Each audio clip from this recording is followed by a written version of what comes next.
əlamətlər də çox önəmlidir. Çünki indi izləyicilərimiz belə ilkin olaraq 100% özlərinə bu sualı verirlər ki, həbə yaxşı əlamətlər nədir?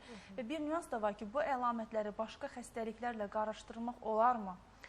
Əslində adenomioz, endometrioz ilk olaraq şikayətlərlə başlayır. Yəni şikayətsiz endometrioz yoxdur. Şikayət də nədir? Ağrı. Dedik, onun lokalizasiyaları var. Boşluq uşaqlığın özündə divarında yerləşir, yumurtalıqda olur və digər orqanlarda olur. Yerləşdiyi yerdən asılı olaraq şikayətlər verir. Məsələn, uşaqlığın divarında olursa, endometrioz ocaqları, adenomioz olursa, onda əsas ağrılar, ağrıların menstruasiya vaxtı əsas şiddətli xarakterdə olması, yaşayış vaxtı, yəni cinsi əlaqə vaxtı ağrıların olması, bunlar əsas göstəricilərdir və həmçinin qanaxma da ola bilir.